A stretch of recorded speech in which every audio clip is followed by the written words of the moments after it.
This one's coming from Ghost Stories from 3 years ago.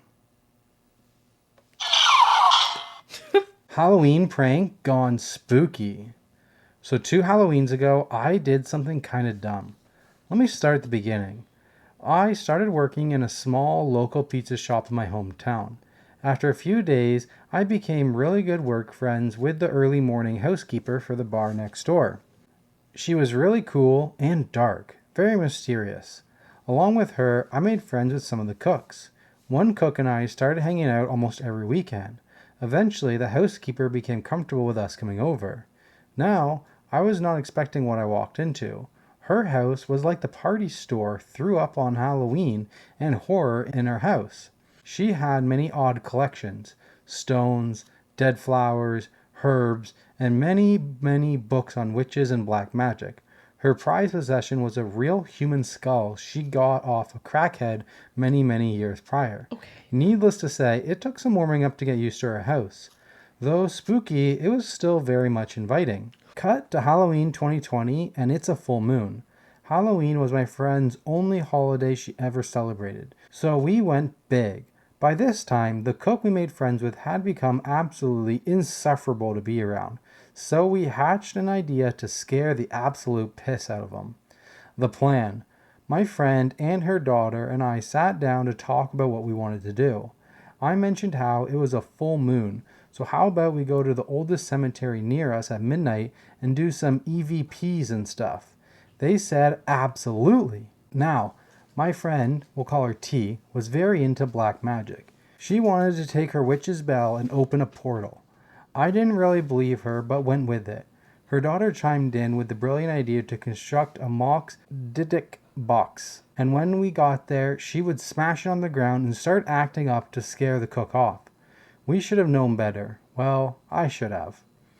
Halloween night comes around. We were a bit late getting out the door, but at about 11:30 at night, we left T's place. The cook drove and I sat shotgun. T and her daughter were in the back, her daughter with the Dybbuk box in hand. We had told him that she ordered it offline. T did an amazing job making it look absolutely authentic. So as we drove, we didn't think much about the box. I had brought my EVP recorder and EMF detector with us.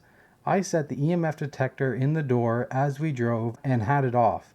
All of a sudden, T's daughter giggled and shook the mock Dybbuk box, and out of nowhere, my EMF meter starts to sound off and beep. It wasn't even on. We all went silent, and then the whole mood shifted. We got to the cemetery, and we all kind of nervously got out of the car. The whole area was glowing, the leaves glistening in the moonlight, and the tombstones were almost ethereal with the glow from the granite reflecting the moon. Clear skies, and all alone we slowly made our way out to the back part of the cemetery. It was so beyond silent out there. We found a good spot, and T says, "Okay, everyone sit in a circle." She then opens a container and pours her sacred salt mix around us and warns us not to leave for any reason until we are done. At this point, I'm ready to go home. The cook looks terrified. I am absolutely dreading the feelings in the air. So we all sit. T puts the box in the middle of us and puts both the EMF and EVP recorder next to it. Her daughter starts playing a spirit box app, and the sounds that come out of it silenced us.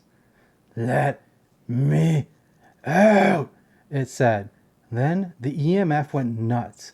Suddenly, I got that gut sinking feeling I wasn't alone with them anymore, and we were in serious trouble. Silence falls over us, and we kind of stare at each other now. Now me, T, and her daughter had not all planned on this box actually being real, but somehow she managed to catch some entity inside. Then, like we were snapped from a trance, we realized there is walking coming from the woods inches from us. We can clearly see no one is there though. I closed my eyes and grabbed T's hand and said, "Okay, I'm officially scared. What do we do?"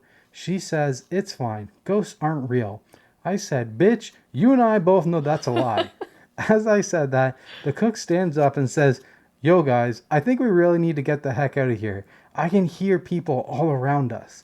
At this point, he kicks the salt circle open and starts walking to the car. T's daughter smashes the box and says, "Screw it, let's go." So we all frantically follow. When us girls got home, we knew we messed up. We didn't close the door we opened. We actually caught something in the box. We might have let it out there on accident. All I know is since then, none of us four have been right. I never feel like I'm alone. And if I'm working alone, I always have to double check if I'm really alone. I've always believed in the paranormal, but now I'm a firm believer in black magic and witchcraft. Thoughts? Opinion? Advice? Shortly after this, we all had a falling out and no longer speak to each other. Ah! I don't like that. I don't understand, though. I thought they made it. This box. I don't know what to tell you. That's really frightening. Creepy. Yeah. Also, like, what was their plan? Like, I don't know. They were To going... scare him. But they were going out with, like, a cook, like, the guy to, like, on Halloween. I don't know. This was a little bit weird. They wanted to scare him. It's not very nice. No, they're mean. What did he do to you? Mean girls. Well, now you got a freaking spirit following you. No piach. That's spooky. That was a spooky one. That was my spooky one. Oh, okay. I had one spooky one. That was it. All right. Spooky.